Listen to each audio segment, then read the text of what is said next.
The call came on a Tuesday morning, interrupting my usual coffee and emails routine. When I saw Rebecca's name flash across my screen, I knew it wasn't going to be pleasant. It never was with her. "Hello, Rebecca," I answered, keeping my voice neutral. "I've sold the house," she announced without preamble, her tone dripping with satisfaction. "The papers are signed, and the new owners move in next week. I hope you've learned your lesson about respecting your elders." My name is Olivia Matthews, and the house Rebecca was so smugly talking about was my childhood home. The one my father had left me when he passed away 2 years ago. Or at least, that's what Rebecca thought. "The house?" I repeated, fighting to keep the amusement out of my voice. "You mean Dad's house?" "Don't play dumb, Olivia. You know exactly which house. The one you've been squatting in rent-free since your father died." "Well, that ends now. I found buyers who will actually appreciate the property." I took a slow sip of my coffee, remembering the meeting I'd had with Dad's lawyer, Mr. Harrison, just days after the funeral.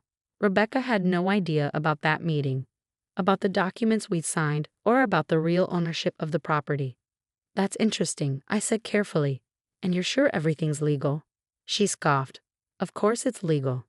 I'm his widow, and the house was in his name. You may have been his precious daughter, but I have rights too. Maybe next time you'll think twice before questioning my decisions about the remodeling." There it was. The real reason behind this power play.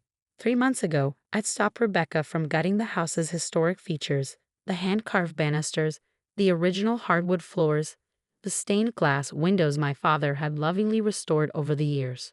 She'd wanted to modernize everything, to erase every trace of the home my father had created. "I see," I said. "Well, I hope you got a good price for it." "Don't worry about the price," she snapped.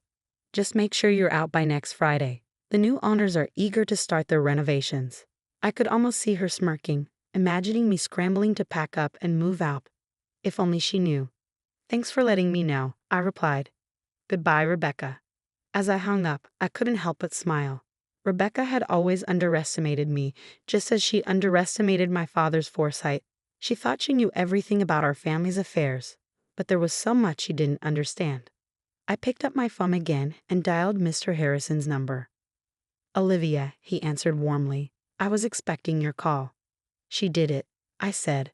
"She actually tried to sell the house." "Did she now?" I could hear the amusement in his voice. "Well, this should be interesting. Would you like me to set things in motion?" "Yes, please. And Mr. Harrison, make sure the buyers understand exactly what's happening. I don't want innocent people caught in Rebecca's mess." After hanging up, I walked through the house, my house, running my hand along the walls my father had painted, the door frames he'd restored, the window seats where we'd spent countless hours reading together. Every inch of this place held memories, stories, pieces of our life together. Rebecca had married my father 5 years ago, when I was 23. At first, she played the part of the caring stepmother perfectly, all smiles and sweet words. But after the wedding, her true colors started showing. She tried to drive a wedge between Dad and me, made snide comments about our close relationship, and constantly pushed to change things about our home. Dad saw through her eventually, but by then his health was failing. In his final months, he called me into his study one evening while Rebecca was at her weekly spa appointment. "Livy," he'd said, using his old nickname for me, "I need you to trust me. Things aren't what they seem with Rebecca, and I've made arrangements. When the time comes, go see James Harrison. He'll explain everything." I'd wanted to ask more questions, but Dad had been so tired, so weak. 2 weeks later, he was gone. Rebecca had barely waited until after the funeral to start asserting her authority over the house and everything in it. She'd moved my father's belongings into storage, redecorated rooms without consulting me, and made it clear that she considered herself the sole owner of the property. What she didn't know was that my father had seen this coming. The meeting with Mr. Harrison had revealed just how carefully Dad had planned everything. The house, despite appearances, had never been in his name alone. Through a series of legal maneuvers I didn't fully understand, he protected it, and me, from exactly this kind of situation. My phone buzzed with a text from Rebecca. "I expect the keys on my desk by Thursday. Don't make this difficult, Olivia." I smiled, typing back, "Don't worry, Rebecca. Everything will work out exactly as it should." She didn't respond, probably thinking she'd won. But the real show was about to begin. and I had front row seats to watch her carefully constructed plans fall apart. My father had always told me that patience was a virtue. Sometimes he'd say the best response is to simply wait and let people reveal their true nature. Well, Rebecca had certainly revealed hers. Now it was time for her to learn about mine. I spent the rest of the morning going through some old photos I'd found in Dad's study. There was one of us working on the house together, covered in paint and sawdust but grinning like fools. Another showed us in the garden he planted, surrounded by the roses he'd lovingly tended. Rebecca had wanted to dig up those roses last spring, claiming they were old-fashioned. I'd stopped her then, just as I was about to stop her now. My phone rang again. Mr. Harrison. "The wheels are in motion," he said. "The buyer's lawyer has been notified of the situation. They're understandably upset with Rebecca, but relieved they found out before money changed hands." "How long until she finds out?" "I'd say by this afternoon. Their lawyer is drafting a strongly worded letter as we speak. Would you like me to be present when she receives it?" I thought about it for a moment. No, I decided. Let her deal with it alone. She needs to understand exactly what she's done. As you wish, but Olivia, be prepared for the fallout. People like Rebecca don't take humiliation well. He was right about that. Rebecca had always been proud, always needed to be in control. Finding out that she tried to sell a house she had no right to, that she'd made a fool of herself in front of potential buyers, it would hit her hard. But then again, that was exactly the point. The fallout came faster than I expected. Around 3 in the afternoon, my phone exploded with notifications, multiple missed calls, and increasingly furious texts from Rebecca. "What AVU do you want?" The last message read, all caps conveying her rage. I was sitting in the garden among my father's roses when she pulled into the driveway. Her Mercedes screeched to a halt, and she stormed out, waving what I assumed was the lawyer's letter. "You conniving little witch," she screamed, her carefully maintained facade cracking completely.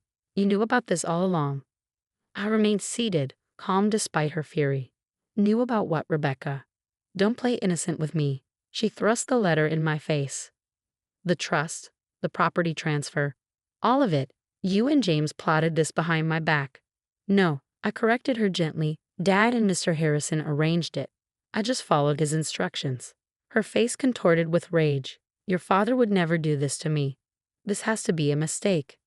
Actually, I stood up, brushing dirt from my jeans. "Dad did exactly this to protect both me and the house. He saw through you, Rebecca. He knew exactly what you tried to do after he was gone." She took a step back, her designer heels sinking slightly into the soft garden soil. "That's impossible. He trusted me. He loved me." "Did he?" I asked quietly. "Or did he just let you think he did?" The color drained from her face as the implications of my words sank in. My father, the man she thought she fooled completely, had outmaneuvered her from beyond the grave. The house was never in his name. I continued, watching her process each revelation. "He transferred it to a trust years ago, long before he met you. I'm the sole beneficiary. You had no right to try to sell it." "You're lying," she whispered, but I could see the doubt in her eyes.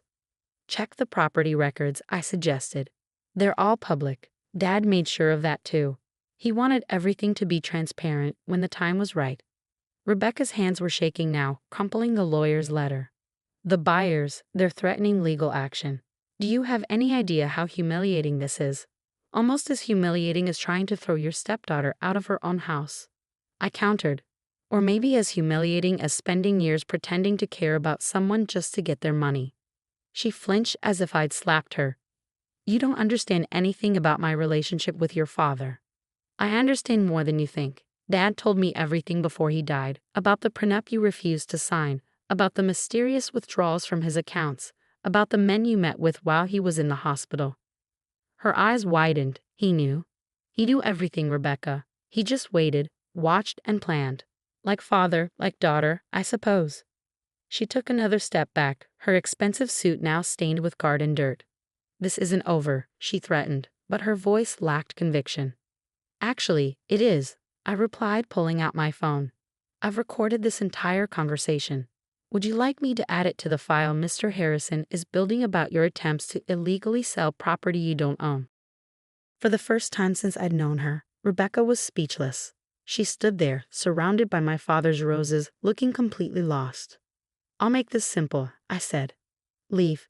Leave the house, leave me alone, and most importantly, leave my father's memory alone. If you try anything else, any more schemes, any more attempts to take what isn't yours, everything comes out. The affairs, the money, all of it. You wouldn't dare, she hissed. It would damage your precious father's reputation. I smiled, channeling the same quiet strength I'd always admired in Dad. His reputation can handle the truth, Rebecca. Can yours? She stared at me for a long moment, calculation visible in her eyes. Finally, her shoulders slumped slightly. Fine, she spat. Keep the house. Keep your little victory, but don't think this means you've won. I already have, I said simply. I won the moment Dad saw you for who you really are. She turned and stormed back to her car, her heels sinking into the grass with each angry step. As she drove away, I noticed she dropped the lawyer's letter in the garden. Picking it up, I smoothed out the crumpled paper. The legal language was complex, but the message was clear. Rebecca had no claim to the house, had never had any claim to it, and her attempt to sell it constituted fraud. My phone buzzed. A text from Mr. Harrison. How did she take it? About as well as we expected, I replied. But I think she's done. Your father would be proud, he wrote back. He always said you were stronger than anyone knew. I looked around the garden, at the roses Dad had tended so carefully, at the house he protected so thoroughly. He'd known this day would come, had prepared for it in ways I was only beginning to understand. Rebecca had thought she was teaching me a lesson about respect. Instead, she'd learned one about underestimating people, both the living and the dead. The weeks following Rebecca's confrontation brought unexpected changes. The house felt different somehow, lighter, as if a shadow had been lifted. I spent my evenings restoring rooms to their original state, undoing Rebecca's hasty modernization attempts. One evening, while sorting through boxes in Dad's study, I found a letter addressed to me in his familiar handwriting. The envelope was dated just days before his death. My hands trembled as I opened it. My dearest Livy, if you're reading this, then everything has played out as I expected. Rebecca has probably tried to take the house by now, and you've learned of the trust arrangements I made with James. I'm sorry I couldn't tell you everything while I was alive. Rebecca was watching too closely, and I needed her to believe she had won. You see, I discovered her true nature about a year into our marriage, but by then she had already shown her hand. The mysterious illness that landed me in the hospital? Not so mysterious after all. I had James investigate the occasional dizzy spells, the confusion, the gradual weakening. Rebecca had been adding something to my evening tea. Not enough to kill me quickly, but enough to make it look like natural decline. I played along, let her think she was succeeding.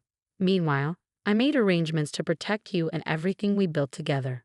This house isn't just a building, Livy. It's our legacy, every repair and restoration a memory we shared.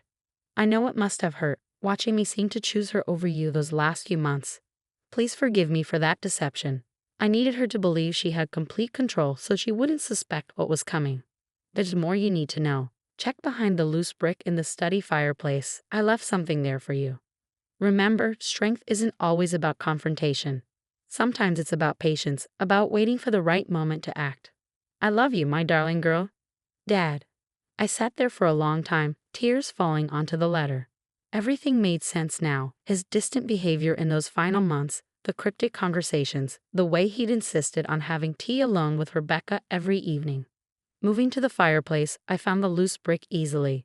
Behind it was a small USB drive and another note. Show this to the police when you're ready. The drive contained videos from hidden cameras Dad had installed, footage of Rebecca adding something to his tea, of her secret meetings with other men, of her phone calls discussing her plans for after his death. He documented everything. My hands shaking, I called Mr. Harrison. James, I said when he answered, I found Dad's letter. And the drive. He was quiet for a moment. Are you ready to take the next step? I thought about it. The evidence on the drive was damning. Attempted murder, fraud, conspiracy. Rebecca wouldn't just lose her social standing. She faced serious criminal charges. Not yet. I decided. Let's keep it as insurance.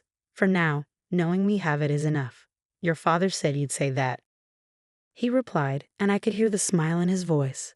He always said you had his sense of strategy. The next morning, a large envelope arrived from Rebecca's lawyer. Inside was a formal document relinquishing any claims to the house or my father's estate, along with a brief note. You win, Olivia. I'm leaving the state. Don't worry about hearing from me again. Just keep what you know to yourself. She'd found the cameras. Of course she had. She would have been searching the house for anything incriminating after our confrontation. The evidence on the drive was just backup. The threat of its existence was enough. I stood in Dad's study, surrounded by the life we'd built together, and felt a deep sense of peace. He had protected me one last time, taught me one final lesson about patience and strategy. The house remained as he'd wanted it, preserved, cherished, a testament to our bond. Rebecca's attempt to steal it had failed, just as her attempts to come between us had ultimately failed. In the garden, Dad's roses bloomed more beautifully than ever. I tended them carefully, honoring his memory in every flower that opened. Sometimes, while working among them, I could almost hear his voice. Remember, Livy, the strongest roots grow in silence, hidden from view until the right moment to bloom. He had been right, of course. Strength wasn't always about confrontation. Sometimes it was about waiting, watching, and letting people reveal their true nature. Rebecca had taught me about deception, about the masks people wear.